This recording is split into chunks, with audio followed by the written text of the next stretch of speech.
Welcome to Cut the BS with Holly and Rachel.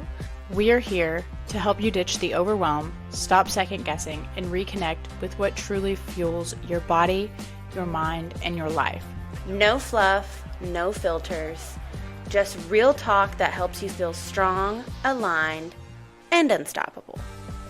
Whether you're on a walk, commuting, or sipping your favorite matcha, this is your space.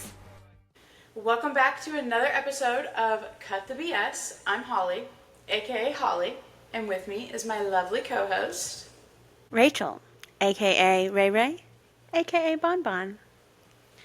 And this week's episode, we're going to be talking about food labels and marketing versus reality with food labels. What are we seeing on the front versus what's being told on the back?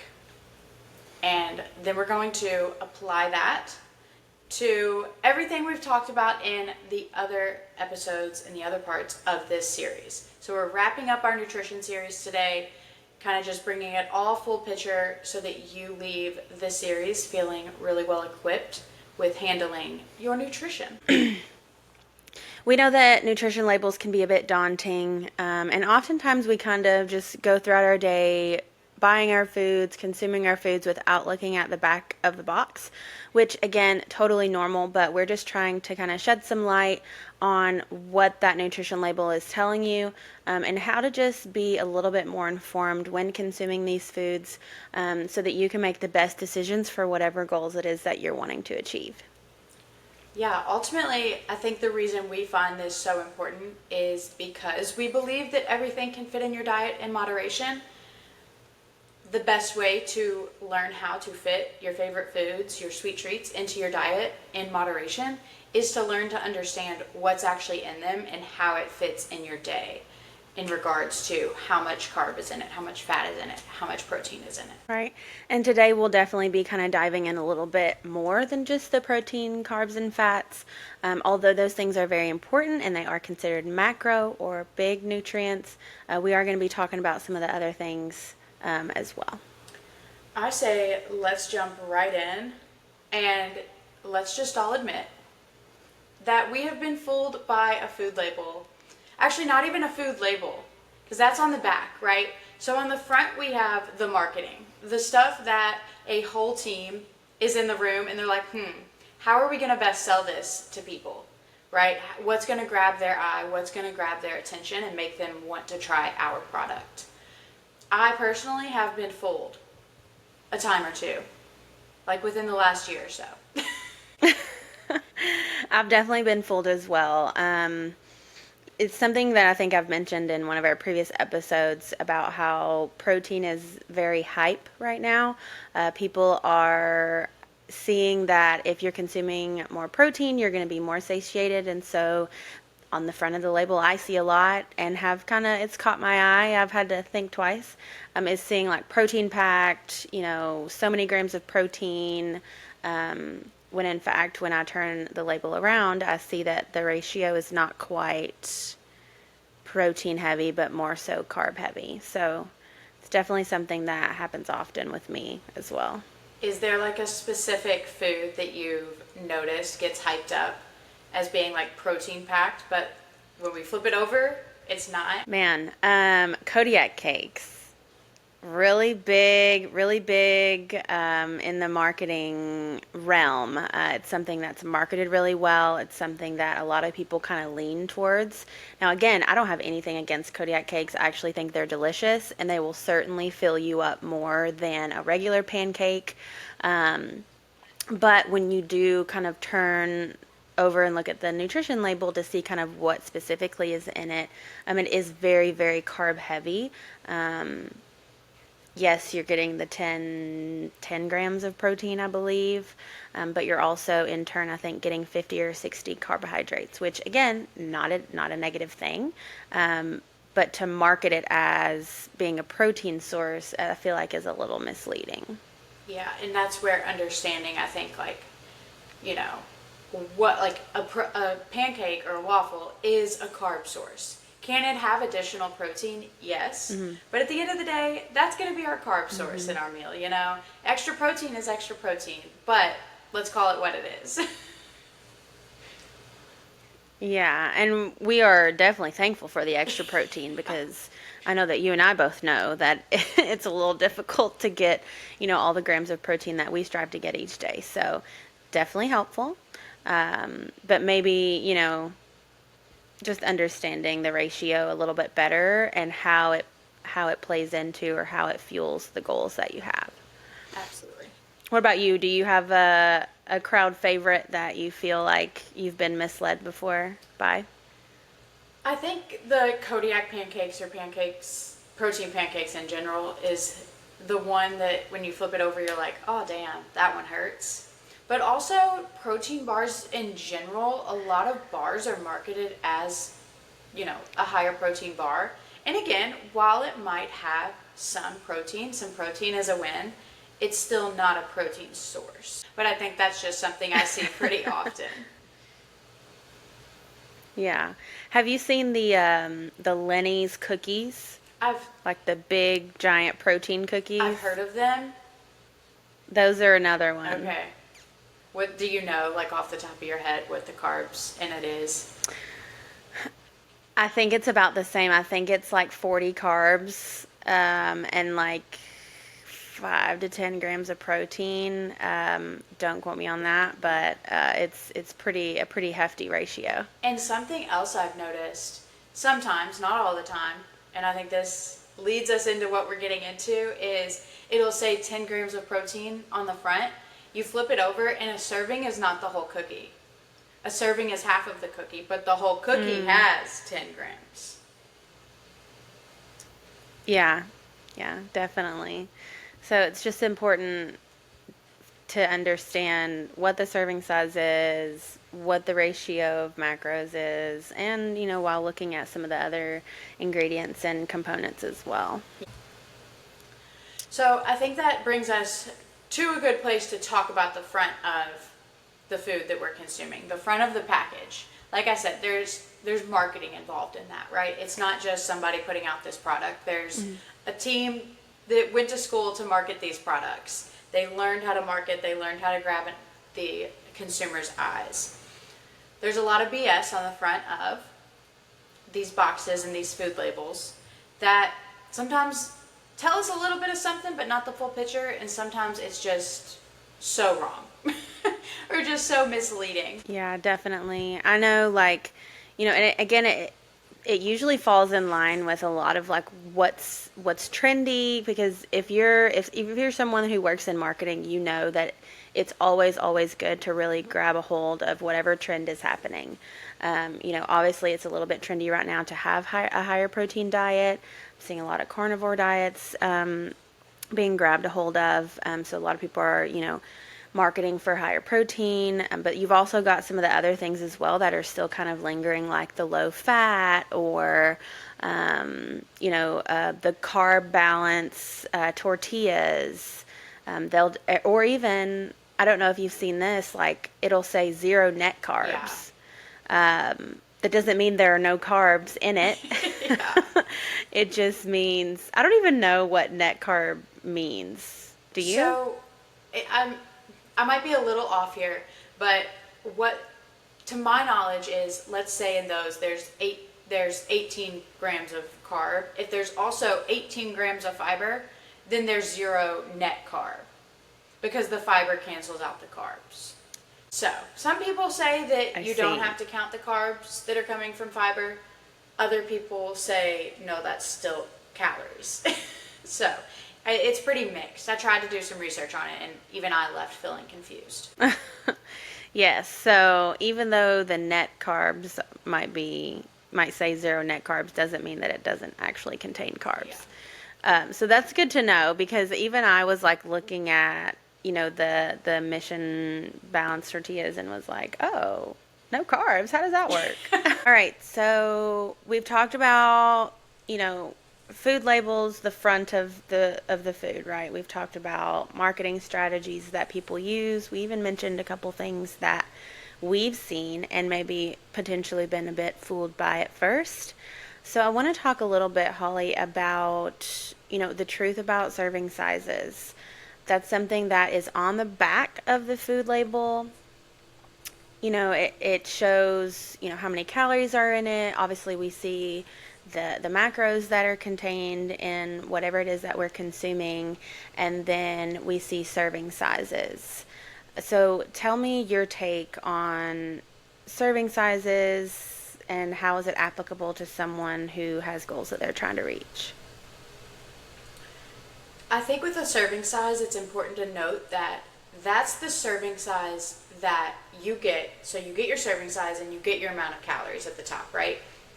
Underneath it will be the breakdown of the macros that we learned in part one: carbs, fats, proteins, and a lot of other things that are just as relevant, but for the sake of keeping this simple, we're going to talk carbs, protein, fats. Underneath that, you need to understand, okay, if I need to get X amount of protein, carbs, and fats per day, how does this food fit into that based off of this serving size? You can eat more or less of that food than the serving size, right? Like, you don't have to follow the serving size, but that serving size is going to tell you, based off this amount, you're going to get X amount of protein, carbs, and fats. And that's where I think tracking our food compared to just guessing makes a big difference. Absolutely. Because just because it says one serving size is, X amount doesn't mean that's necessarily what you have to consume. Again, it all goes back to what your goals are as an individual. If your goal is to really get protein packed foods in or to hit a protein goal, like I know that's something that me and my husband really focus on, is making sure we're getting enough protein, A, so we stay satiated, and B, because we are resistance training, so wanting to kind of replenish those muscles. But when we're having chicken, when we're having sliced ham, when we're having turkey, a serving size might be 4 ounces. But if we have because of our specific goals, we might double that and have 8 ounces, because that food, is very high in protein and maybe low in carbs and fats. We're going to get a lot of bang for our buck by doubling that. And it's still going to, kind of, again, be progressing us toward our goal each day of what we need for us. Yeah. Yeah, very important to understand that the serving size isn't how much you have to consume. It's literally just telling you, for this amount, it's going to be X amount of calories and X amount of all these macros.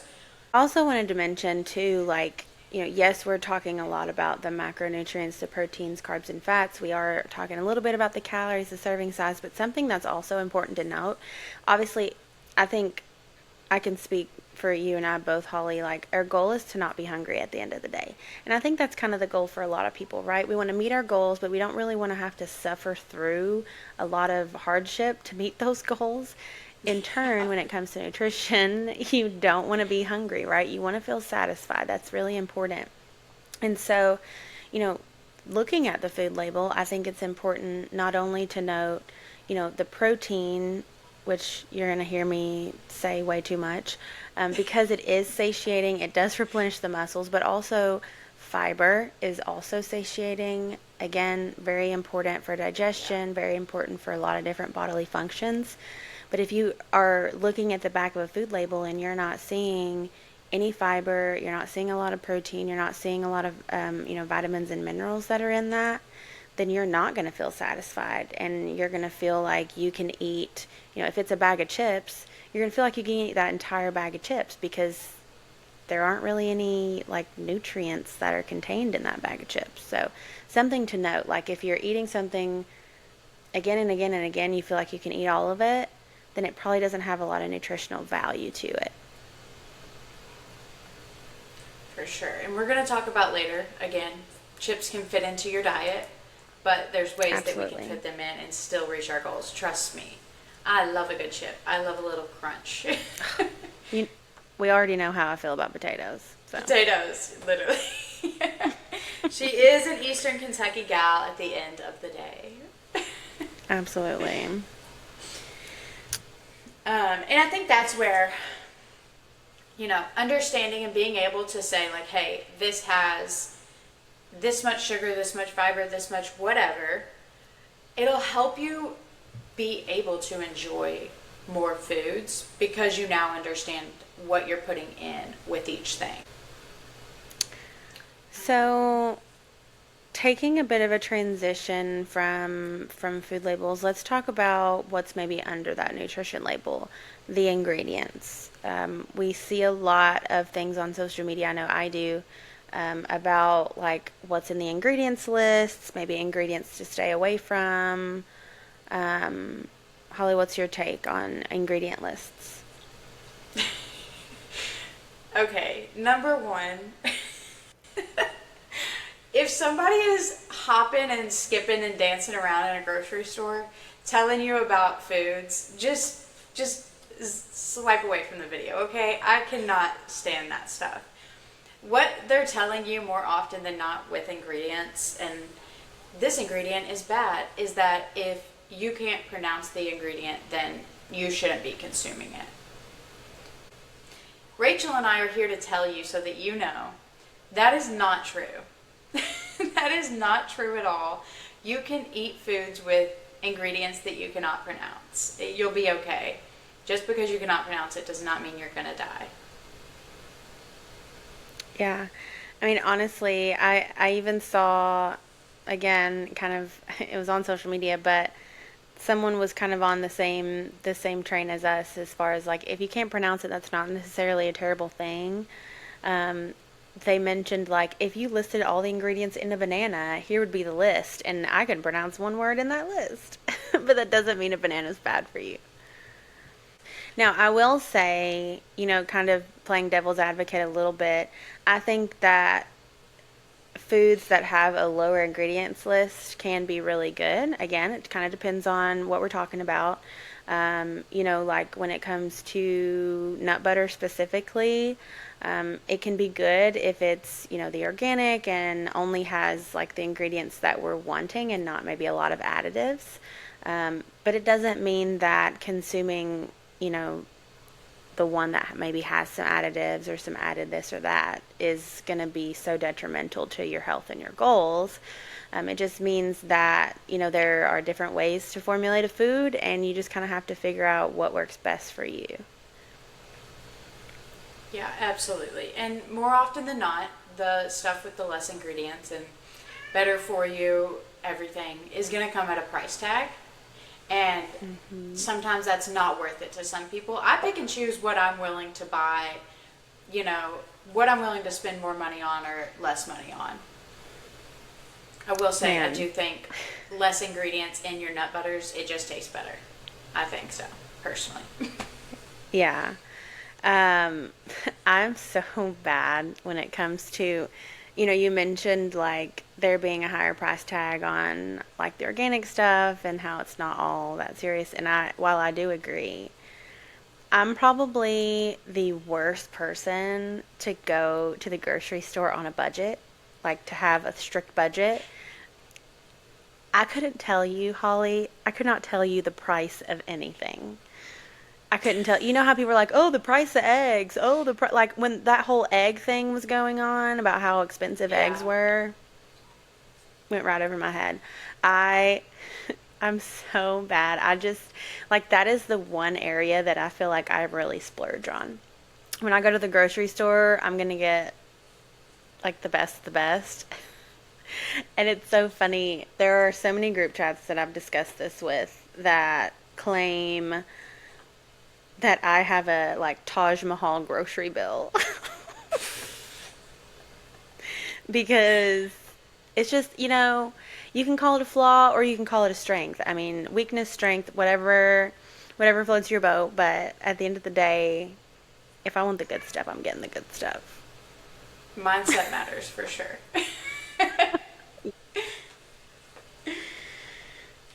And I also think it's one of those things when it comes to like eggs or meats or whatever it is, like I gotta get it. So unfortunately, I don't care what the price is. You know, I'm gonna have to pay it no matter what. So it really just We gonna have doesn't to get matter. them eggs anyway. Yeah, so either way, I'm gonna be paying for it. That's right. I will say, side note, that we have done a switch. We kind of stay away from Publix a little bit, and we are definitely doing more Costco and Aldi. And I have found so many good swaps for like different protein sources and things like that. While I know for me it is very annoying to go to more than one place for all the things I need. Sometimes it can be worth it. I think it's definitely worth it. And Costco is like a place that, I'm going maybe every other week, once a month, just depending on. Yeah. Whereas Aldi's is like the every week place. People are Yeah. sleeping on Aldi's. I won't gatekeep Are they Aldi's on sleeping? y'all. I think a lot of Are people people are sleeping sleeping on? on the price and on what you can get in How disrespectful. Aldi. I don't know who Aldi is, but he the goat. there. For real. But also, like, I don't mind. Y'all stay asleep. Y'all stay asleep on Aldi. I Yeah, got it. leave it I all got for it me. covered. So, with this, Rachel, we always want to teach people how to like apply what we're talking about to themselves, right? So, let's talk a little bit about how to take a nutrition label and apply that information to your goals and yourself. What are you looking for in a nutrition label? What are you teaching people to look for? Yeah, I mean, like I've said, it definitely depends on the individual person and what their goals are. Some people are trying to put on muscle, they're trying to bulk up. Some people are trying to lean out, they're in a deficit. Some people are trying to maintain. Um, and I do want to note that even if you're not tracking, like Holly, I know you don't track, but you still look at food labels. That looking at food labels and kind of being aware of what you're putting in your body doesn't mean you have to be obsessive. It doesn't mean you have to track. Um, you know, but it's still important to kind of have that information so that again like we're putting these things in our body, so this is, if arguably the most important thing that we should be focusing on. So I know, like when I'm coaching clients, a lot of times, again, depends on the goal. But, looking at the macronutrients is going to be a really big piece. Looking at the ratio, and then also thinking about what it is that you need. If you're going to be lifting in a few hours, obviously you really want to make sure that you're adding in carbs, so that, again, you can use that during your workout. If you're eating after a workout, you've burned off you burned a lot of calories, you're hungry after, making sure that you're taking in adequate protein, again, to replenish those muscles. I know that when I look at a food label specifically, I'm most of the time looking at protein because that's the hardest macronutrient for me to consume enough of. And then I also look at the fats, in comparison to the protein, just because, kind of like you said earlier, fats it's really easy for me to go over on fats. I would like to make the argument that using fat in whatever it is, whether it's like a snack, it usually makes it taste better. I know that when I bake my cookies, I use butter, and those cookies are delish. So, I look at the fats because I tend to overconsume. Carbs usually aren't a really big deal for me. It's so funny that, I loved potatoes a lot, obviously, and I do consume carbs. I used to be a bigger carb girl than I am now. I don't know what kind of shifted. I think it's because I'm taking in more protein. I'm not as like snacky hungry, maybe. But definitely protein and fats is kind of what I look at. And then even outside of that, on the food label, I'll look at fiber, because digestion is a huge thing when it comes to your overall health as a woman. And so making sure that you're taking in enough fiber, a lot of people don't. I think women need about 25 to 30 grams a day, and it's kind of difficult to do that if you're not being intentional, and if you're not consuming enough whole foods. So that's kind of what I focus on. If you're someone that tracks, I've taken a little bit of a break from tracking. But if you are someone who tracks, then again, like making sure that your macro split is fits your goals, and then kind of adjusting from there. And honestly, it's going to be trial and error. You're not going to get it perfect every single day, and if you don't get it perfect, kind of understand why and then do better next time. Adjust and progress as you move forward. What about you? Yeah. I think, like you said, like with me not tracking, it doesn't mean that I negate the information on there. If anything, it's even more important because I'm not tracking, so I don't have the numbers to say like, hey, this is how much I'm getting in. And I think that that's why when I talk about intuitive eating to people, I will always say you have to provide yourself with some sort of education and knowledge on what you're consuming. Not that you have to earn the right to be an intuitive eater, but you do have to have some sort of knowledge on what you're consuming. And I think that food labels provide, and understanding them and seeing, what's in them, it provides a sense of flexibility. What can I add to a meal or to a snack to make it more well-rounded while satisfying that craving so that you can enjoy it and move on instead of continuing to harp on it for the next 3 to 5 business days. Yes, absolutely. Prime example, last night I hadn't really eaten enough that day. And so at night, guess what happened? She was craving her Reese's. Man, it's like clockwork. And so even in my brain, I was like, ooh, I can convince Kaylin to go get it for me because obviously I don't keep it in my house. Are you kidding me? I was like, ooh, I can convince him to go get it for me because it's our anniversary. And so he did. He went and got me the little mini unwrapped Reese cups, which I think are just so delish. I ate the whole bag. I too am flawed. What I should have done is maybe put together another protein shake, drink it first, and then, have honestly, after I drink a protein shake at night when I'm feeling that way, I don't really want anything else.